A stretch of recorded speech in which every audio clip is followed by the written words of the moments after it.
The back and forth between Dricus Du Plessis and Khamzat Chimaev continues, following Dricus' recent victory over Sean Strickland, defending his middleweight title. Khamzat now appears to be the frontrunner for the next shot at the belt. Last night, Khamzat posted a photo of himself on X with the caption, "Good morning, Dricus Du Plessis." Dricus fired back earlier today with the brother ooh gif. Brother ooh. What's that? What's that, brother? 1 year ago today, Ilia Topuria claimed the UFC featherweight championship with a knockout victory over Alexander Volkanovski. To celebrate the anniversary, Ilia shared a video of himself singing happy birthday alongside his family. Cumpleaños feliz, te deseamos todos. Cumpleaños feliz. Felicidades para papá. Primer año de cumple. Un año ya tiene este bichito. Caio Borralho recently shared his thoughts on how Dricus Du Plessis would fare against both Khamzat Chimaev and Alex Pereira. Caio believes either Dricus or Khamzat could win in the potential matchup. However, when it comes to Alex Pereira, Caio thinks Alex would kill Dricus. He went on to say he doesn't have a beautiful game, but he makes it work. He has heavy hands and a strong chin. His best quality, in my opinion, is that even when he is tired, he keeps the same pace. He is always very disciplined on his strategy, and he never leaves a punch without an answer. Every time I doubt Dricus, he won. So I think it would depend pretty much about his understanding of Khamzat Chimaev's game. I don't think so. In my opinion, Chimaev would win, but after all I saw Dricus doing, it wouldn't surprise me if Dricus won instead. On Alex, Caio continued Poatan would kill him. Poatan is really effective on distance control and reach. Dricus makes a lot of mistakes, and against Poatan, you cannot commit mistakes. You make a mistake and you are dead. I truly think Dricus would be knocked out.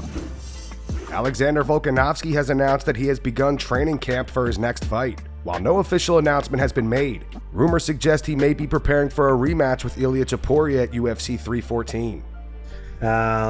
Hopefully fight announcement soon. But yeah, we in camp, been in camp for a while. We've been doing like a pre-camp. So now, yeah, we're pretty much in camp. Good bodies here for us already. Even at Bangtao, you always got good bodies there. But I've got Craig Jones here that's come with us. Joe's with us. Obviously Frank, Brad's here. So we've got a heap of good guys to work with over here. I think Aljo's over here as well, so maybe we'll get some training in.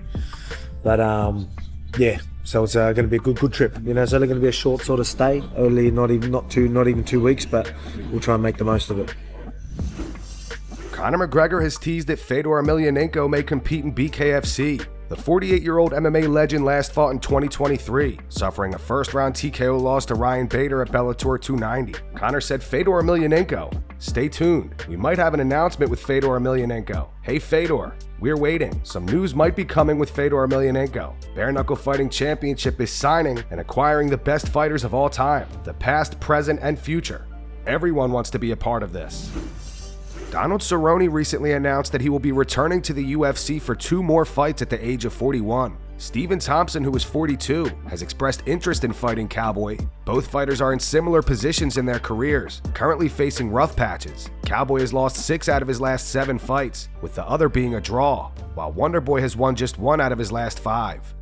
Maybe, I'm thinking April, May time.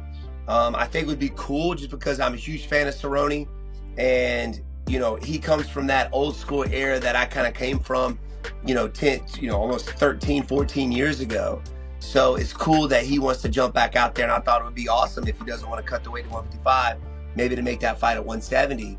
I thought it would be really cool to maybe, have 2 veterans like that step back out there and face off against each other.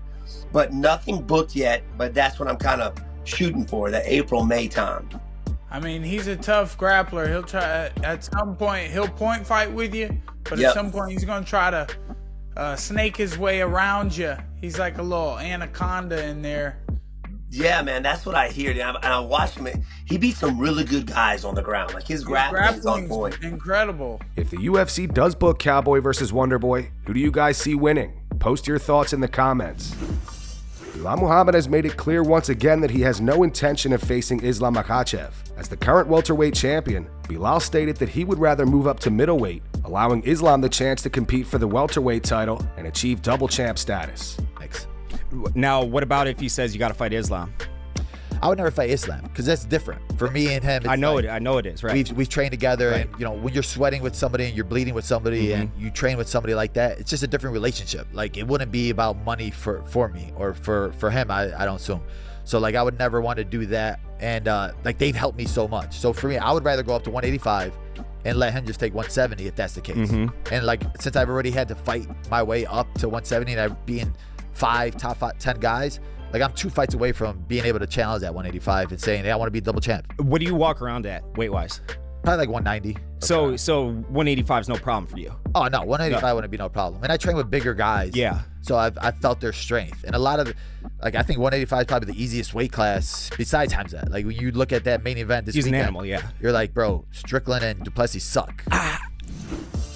Henry Cejudo is not a fan of the idea of Sean O'Malley receiving an immediate rematch against Merab Dvalishvili. Merab defeated O'Malley via unanimous decision this past September, capturing the bantamweight title. Henry believes a second fight would result in the same outcome and says O'Malley should instead face Corey Sandhagen next. Speaking at home of fight, Henry said, I think that's stupid. It's not like O'Malley is a pay-per-view king. His fights don't do shit, man. I think the person that they should give him is Corey Sandhagen. That fight with Sandhagen makes a lot of sense. Sandhagen could potentially beat him. Sandhagen is tricky. I still think Merab beats him, but he has the tools to really shut out Merab's freaking lights. That's the cool thing about it.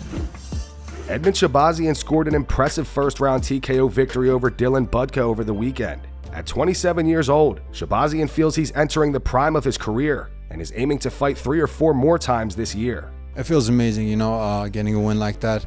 I love finishes. I'm a finisher at heart, and getting a finish is always nice, and it's crowd pleasing for sure. Honestly, I was ready for anything. Finishes just come naturally to me, but I was ready to go all 3 rounds and really have a dominant performance, but it happened quick and we'll take it. Growing and learning in the gym after fights, going back to the drawing boards and working on my craft and getting better and better each day. That's what it's going to take, and like that, I'll keep climbing up. Yeah, for sure. Having all that experience, it's almost 7 years that I've been in the UFC at 27 years old. So having those ups and downs in the UFC at the biggest stage is the best lessons I can ask for. And yeah, I've just learned from all of them. I feel like definitely I'm going to keep improving, getting a lot more progress, but I'm coming, I feel like, to more of an age where I'm going to start hitting my prime. And like today, I think I got my dad strength because I'm a dad now. So dad strength, my primes, they're all going to come together for sure. Like I said, I want to get 3 to 4 wins this year, get on a winning streak and keep improving. A few months ago, TJ Dillashaw took aim at Anthony Smith, stating that Smith would never become a UFC champion. TJ also mocked his nickname Lionheart, suggesting that he often gives up during his fights. In response, Smith fired back, calling TJ a juicehead, referencing his past doping violations. On the latest episode of the Jackson podcast, Bobby Green weighed in on the debate with TJ. Bobby argued that Anthony Smith has over 50 professional MMA fights. He emphasized that stepping into the cage more than 50 times takes immense heart and resilience. Like, when you said he wasn't a champ or he wasn't gonna be a champ, I get that, brother. I get it. Yeah. That was wrong, though. But there's other parts to that. Like, you're not gonna understand certain things. Like, I was looking up your record. You're 18-5, is it? Yeah. Okay, so that's what, 23 fights? Yeah. 23. You seen how many fights Anthony Smith has? How many you got? He's like, I did it was like 38 and 20 something. I'm like, numbers, he's like 50 something, you know what I mean? Like, he's got a crazy number now. You know what I mean? Crazy number. He's been around forever, right? Like, I won a world title and fighting for 4 years. Yeah, I'm not, trust me, I'm not even comparing the two. There's not comparing the two. What I'm trying to get you to understand is this, is when you say like he don't have no heart, for you to walk that walk 50 something times against the UFC's best. To be a champion. Does he have heart to be a champion? I got you. But I understand, like, I'm blatantly Let me go here. I want to cut you off. Sorry. No, you're good. But what I'm saying is, one thing that you've been dealing with, injuries. Yeah. Of course. And you can understand that part. Yeah. So I'm gonna get to you. You can understand that part. It's like the injury part. It's like, for you to go out there 50 sometimes, you have to go out there and bust it up a lot. And so I think we don't take into consideration some of the things that maybe happen behind the scenes. For sure. You know? Like, yeah, I see what you were saying too. Like, sometimes it's a little quit in them, you know? Yeah. But sometimes it's like, you don't know, bro. My nose already broke 4 times and he just hit me right in my again. Yeah. You know? Fair. It's like, bro. Justin Gaethje has acknowledged that Khabib Nurmagomedov was his toughest opponent to date. He feels that Islam Makhachev is a more favorable matchup for him than Khabib. Gaethje is currently in training camp, gearing up for his fight against Dan Hooker at UFC 313 next month. Who's the toughest opponent you have ever faced? I think Khabib was probably the one who I felt, even if I performed better, I'm not sure that I could have beat him on that night specifically. So that night that I fought Khabib, I would say that he was my toughest opponent to date. Who's your dream opponent? I want to fight Makhachev. He's the champ, and I do believe that is a better matchup for me than Khabib, but he's good.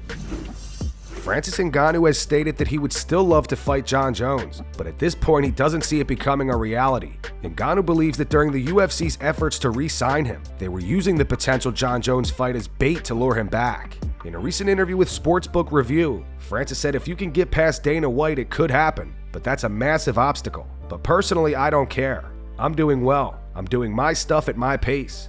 I don't care. That won't change my sleep for me. Finishing my career without fighting Jon Jones would be okay. I have tried to fight Jon Jones for 4 years since I fought Jairzinho Rozenstruik back in 2020. I've been trying to fight Jon Jones, and then they were holding it out like a trap until the moment I was about to leave, and then they said, okay, here's the Jon Jones fight. But it was bait. I felt they were very tricky. Yes, Jon Jones would be a great fight, a fantastic fight. I've always hoped for that fight, but my hope and my expectation for that fight has faded over time. I have a lot of fights to get measurement of his light heavyweight career, and I have way less to look at him as a heavyweight. I think he's by far the best light heavyweight. His cage time as a light heavyweight was over a decade. At heavyweight, he has 2 fights. He has barely done 3 rounds. And that's going to wrap it up for the news. Thanks for watching. For daily MMA news and content, subscribe to Full Mount MMA and click the bell icon to be notified when we post videos. Here are the 3 top comments from last video. The first one's in reference to Alex Pereira saying he wants to fight Jon Jones, and Jon reposting the interview. It says it's funny how Jon Jones responds to everything Alex says, but completely ignores that there is an interim champion who already defended that belt once. I'm guessing Jon is trying to stall the Aspinall fight in hopes that Alex completely dominates Ankalaev, so he has a better claim to get Jon versus Alex instead. The second one says Jon Jones would gladly fight anyone else but Tom. What a proper duck. And the final one's in reference to Alex Pereira attending Drake's concert in Australia. It says there's not enough Shama in the world to help Drake. Those were the 3 top comments from last video. If you want to be featured in the next one, all you have to do is comment down below. And if you missed yesterday's news, click the video on screen right now to get caught up.